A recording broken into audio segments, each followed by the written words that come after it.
This week on the Kayak Fishing Show, we're in the Amazon, baby. We are chasing after big peacock bass and having a great time. Stick around, man. This is an awesome show. Word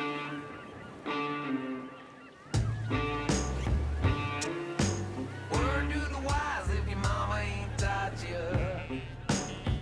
don't stand in front of a man and a fish he ain't caught yet. Honey, if the world calls me, tell him I'm fishing. I'm going fishing.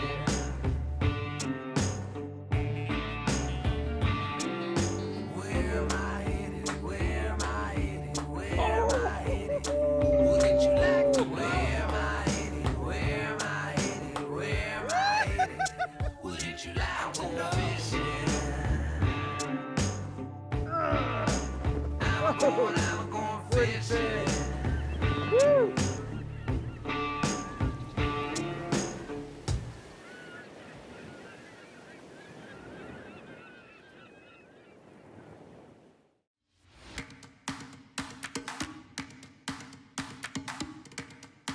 It's a mission to get here. It took me 30 hours to travel to get here, but totally worth it.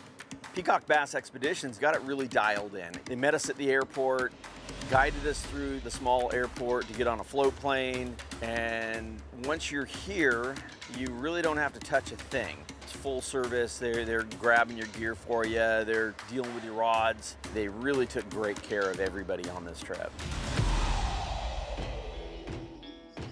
Well, we got our first afternoon here on the Amazon. Flew in on a float plane this morning, and now we're gonna spend the rest of the afternoon kind of sorting this thing out, getting a feel for this fishery. I'm really excited. Someplace I've always my entire life wanted to come and fish, so I'm just so stoked about this trip. Look how pretty that fish is. Hit right up on the bank, wrapped around a tree. Whew. Good fun, man. I can imagine what a big one's like. That was tough.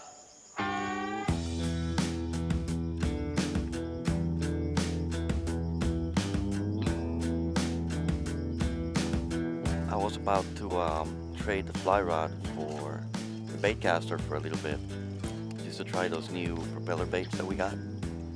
And the guy took the rod and he's actually tuning the propeller, which is actually pretty neat. Not something I would have thought about doing. You know, I just took it out of the box. I was going to use it. Gracias. We are in the Amazon fishing for peacock bass and anything else exotic that wants to bite. We are in the Kayak River, which is a tributary of the Rio Negro River, the main artery feeding the Amazon. I always wanted to come to Brazil to fish, and I have a lot of friends that have done it in the past, and I heard the stories about the size and the way these fish fight.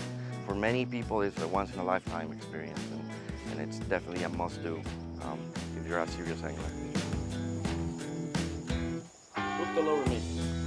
I'm just working around all these trees. The nice thing is they're fairly straight up and down, so you can kind of cast in between them. We're hearing a really big fish or something back up inside the trees. It's just like crashing in there. Wow, exciting. Well, today was first day here. We fished half a day. Jim got a few fish. I got a barracuda looking freshwater fish. Anyway, so we're gonna call it quits before it gets too dark, and gonna get something to eat. Hopefully, I'm starving. That guy is a predator right there.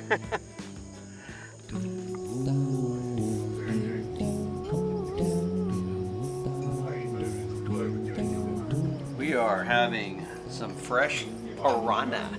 Yeah, I heard piranha was good, and it is amazing. So good. There's still more meat to be found, though. If you look at this face and the way that mouth opens, it's freaking alien right there.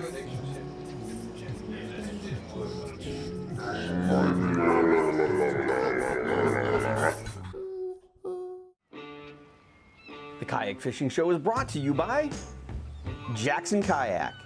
One family, many waters. Kokatat, manufacturing paddling gear in Arcata, California for more than 45 years. Seagar, the inventor and perfecter of fluorocarbon fishing lines and leaders.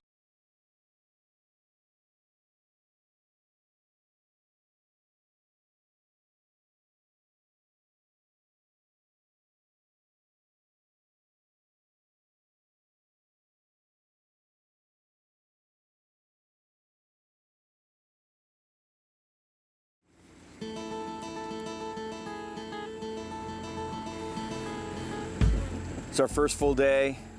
What a dream come true. Seriously, man, I've been wanting to do this for such a long time. Coming to the Amazon and fishing in these beautiful waters. Let's hope we can get some big fish.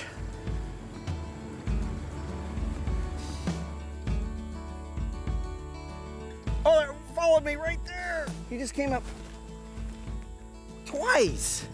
So one thing I'm finding really beneficial where I'm getting most of my hits is way back underneath these branches. So having a topwater lure like this one, this TA crossover, this thing skips really well. So I can shoot it in low, kind of at the front of the branches, and it'll hit and skip and go all the way back. So it takes a little bit of practice getting that technique so it hits and skips. But that's pretty much where I've been getting all my hits, is when I've really shot it all the way back. Or when I throw it over a limb like that. There's a lot of times where you get these lures wrapped around these branches, and if you sit there and just go real slow and tug on it, you usually end up catching. But if you get it right where you can see it, where it's just over the branch, and then give it a quick snap, it'll come right out. So if you go slow, the hook's gonna catch on the top of the branch. So you get it so it's just dangling, and then give it a quick jerk, and it just kind of pendulums it out. And a lot of times you'll get it out of there. Believe me, I've had a lot of practice. Oh, I launched that into the tree. Oh, man. When you're casting into heavy structure in branches and everything else as much as we are, your leader eventually gets whittled down. So I make myself a longer leader and then just keep chopping it down because you want to retie. It's getting frayed up. So got my Seagar Premier fluorocarbon, and it really holds up well to this. So because it's such heavy cover, I'm using 50 pound. I wish I had a cast counter, because man, we've made a lot of casts today. Yeah. I think one thing that's really important when you're fighting these fish is having your equipment set up right. You really actually want to be fishing a pretty tight drag, because these things will run up around a branch. There's no reason to give them line because the kayak is moving so easily. So many of these times I've hooked a fish and I've wound myself right to the tree that they're wrapping themselves in. You need to be able to wind fast, keep tension on that thing, and try to get out of there as quick as possible. Don't let them have any line. Wow, you can see what I mean, how you get pulled into here. You better be fishing a tight drag if you hook into a big fish. There's no way you're gonna land it, because this is a small fish. I'm just gonna do a quick release on him. There we go. But I toss this way back in this pocket and lock to drag and just grind on it. He's still got wrapped up in a branch over here. Tight drag, wind fast. It makes these small fish really fun.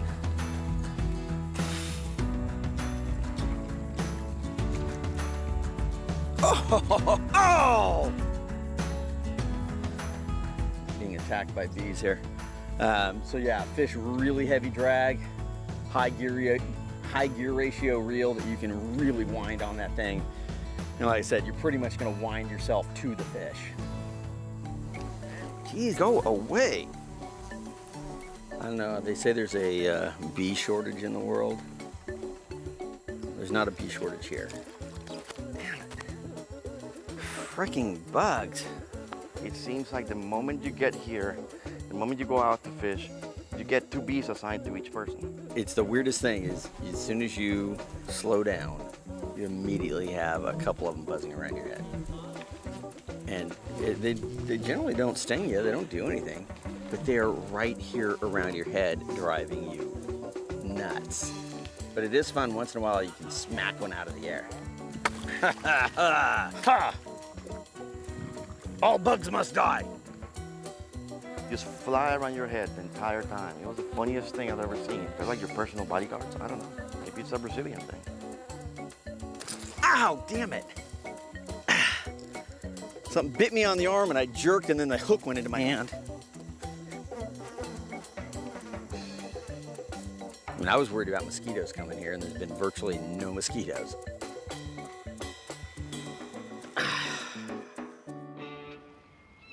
The Kayak Fishing Show is brought to you by Jackson Kayak. One family, many waters. Standard Horizon. Nothing takes to the water like Standard Horizon. Yak Attack. Make it yours.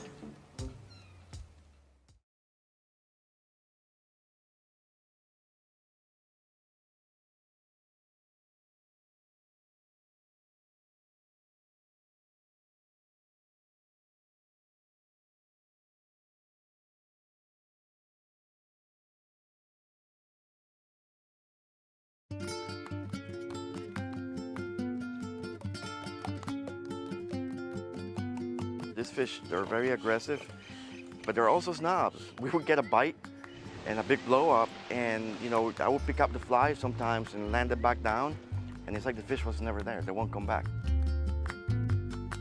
That was that same spot I got blown up on earlier. Come on. How can they miss it? Woo! Well, I've had a little bit of frustration because I've had a lot of blow-ups that they just weren't coming up and actually getting this thing in their mouth. This guy committed to it. Another peacock bass, but a different species. So you can see this one, unlike the other one that had the couple of big spots, this one's covered with small spots. What an exciting fish to catch when they're hitting that topwater like that. Settle down. Ooh, what a pretty fish these are. That light on there. Beautiful fish. Tiny, but beautiful. So there are 3 different species. There is the paca, which is kind of like the darker peacock bass with the dots. And there's the butterfly, which is the most common one. And azul, that's actually the one with the stripes. We saw a lot more butterfly and paca than the last one I mentioned, but luckily enough, we actually landed some quality fish, some good fish, a lot of them. All right. Good fun, variety. At least they're coming out, seem a little more aggressive now. These fish, once they bite, they're freight trains. I mean, they fight hard. They want to get you in the branches, they want to get you in the trees and get that fly out of their mouth. They're very smart. Well, it's not as big as I thought. He hit like a freight train though.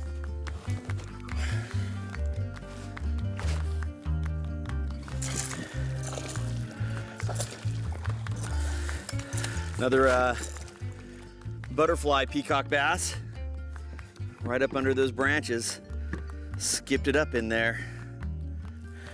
Woo! They're tough fish, man. I can imagine when you catch a really big one, they gotta be really tough because they love to run right back around those branches. We chose to bring the Jackson Kayak Coosa HD. I don't think we could have picked a better boat. It's got every feature you would need for this fishery. I mean, it's maneuverable, it's standable, and it paddles pretty good. I'm really stoked we brought this boat on this trip. Well, we're doing a little change of lures right now. I'm getting some advice from the guide. I was throwing some poppers on fly this morning. Not very productive at all. They had good action. But for some reason, it didn't seem to want to get a bite. So I'm gonna switch to the bait caster for a little while, just to hopefully catch a fish, boost up my confidence, and continue through the day. And it looks like he's gonna pick a jig. He thinks that's a good option right now. I always like to mingle with the guides, the locals. I like to learn the language as much as I can. I like to learn about their culture, what they like, where they go, what they eat, what kind of music they listen to, how they dance. And that to me is almost as important as the fishing. Okay. Obrigado or obrigado? Obrigado. Obrigado. Obrigado. And I can go to a lot of places and fish and land a lot of fish. But if at the end of the day I don't talk to anybody and I don't learn anything new about people, that's just not enjoyable to me. And that's the kind of thing I like to include in all of my trips. And I call that the organic experience. You know, you want to make sure that you learn as much as you can in a very short period of time and make your trip worth it. There you go. I guess I made the right decision by switching. Well, we're kind of wrapping up our first day on the water. Our first full day on the water, anyway. And a little bit of a learning curve, trying to figure out what works for us. And man, really working on casting accuracy, because you got to get your cast right up underneath these tree limbs. And we've caught a lot of trees. Missed a bunch of fish, but I've also landed quite a few. So super fun day, man. I mean, we're in the Amazon. I mean, what more could we ask? Yeah, that is very much like a barracuda, isn't it? Look at those teeth. Damn, he's slimy. The Kayak Fishing Show is brought to you by Kayak, Cigar, Yak Attack,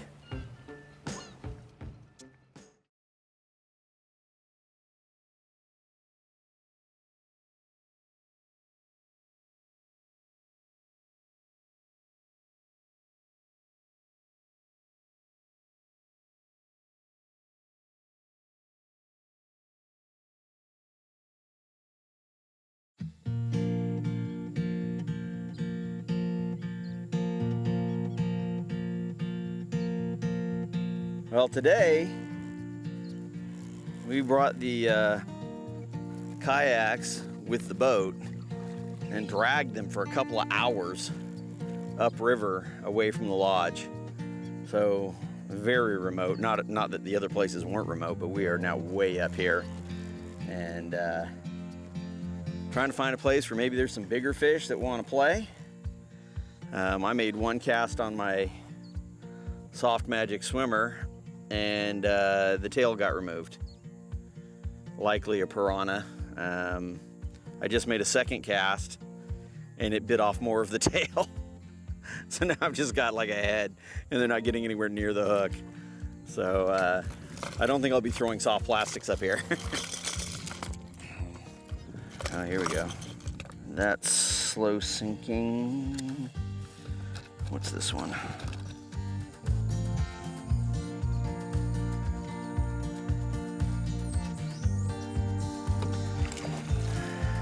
Well, I switched over to a subsurface lure and got a couple of fish.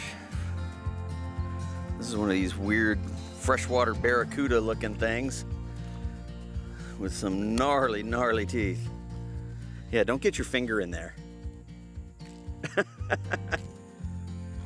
know, starting off the first day's fishing, a lot of blow-ups, a lot of misses. Today, a lot of blow-ups and a lot more fish sticking. Got to try and change it up. I didn't want to go away from this walk the dog lure because I was getting blow-ups, but I wasn't getting things to stick. So what could I do to try and get them to stick? And basically what I was doing is instead of doing a real fast walk the dog, I slowed it down, a little bit longer pull, which gives you a longer sweep. So you're staying in the strike zone a little bit longer. Going a little bit slower is giving those fish, it seems, a better chance to actually get it. And the other thing I'm doing is normally when I walk the dog, if I get hit, I will just keep walking the dog. If it hits it and misses, I will just keep walking the dog. And I wasn't getting return hits. So what I started doing was, if I got hit and missed, I would then pause. and just let it sit there for just like a 1 count, and then start walking the dog again. And then I was getting those secondary blow-ups, and a lot of times that's the one that sticks. So you just got to vary your retrieve, try different stuff. You know, if you're getting those blow-ups, you know that your lure is doing its job, it's attracting the fish. So then it's a matter of what do you do to change it up to actually get those fish to stick. So those little changes have really helped me today.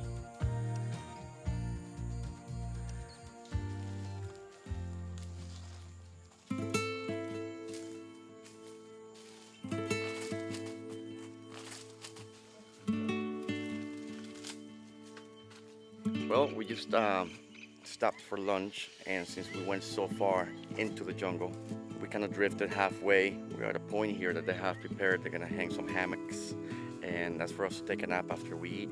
We caught a peacock bass earlier today, nice size, so that's gonna be lunch. So this is as good as it gets. Taking a nap in the Amazon forest, surrounded by all this beauty. Having a beer, of course.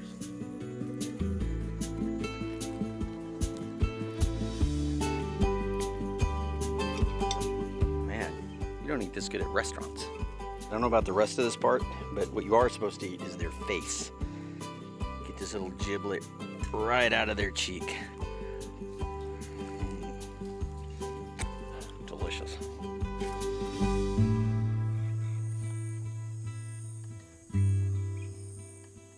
I just don't want to get caught in the dark in the jungle, that's all. I'm used to like a little jungle in Costa Rica, not the big Amazon. And I think I've been lost since yesterday. Every turn, every bend, every point looks the same. So you definitely want to be with a guide that knows his way. And we got a good one, thankfully.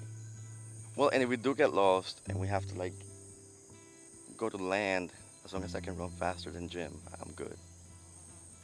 Now, as far as the guides go, these guys are impressive. The way they know these rivers. I mean, there were some times when we fished all day and it got dark on us and we were heading back and we were miles and miles away, and these guys, you know, riding their boats, getting us back to the lodge in the dark with absolute confidence was really mind-blowing.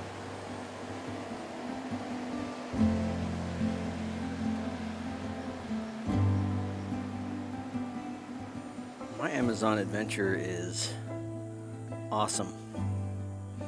We were having a great time catching a bunch of fish. We still haven't caught the big ones, but we've sorely made up for it with some quantity and a lot of blow-ups, and you know, it's all been top water, which is always exciting. So cool. I mean, what an amazing place. Every time you see a spot, it's like, oh, that looks a good one, I'm gonna make a cast. That's a good one, I'm gonna make a cast. So we were having fun. But we're just out here. I mean, you don't even see planes go over. You know, it seems like everywhere you normally would go, if nothing else, you see airplanes going over. And just nothing. We go out and fish all day and don't see another person or another boat. I mean, this is what dreams are made of. Anybody who is adventurous at all, I mean, would say, it's like, God, it'd be a dream to be able to go to the Amazon. So it really has been a dream come true to come here and experience this incredible place.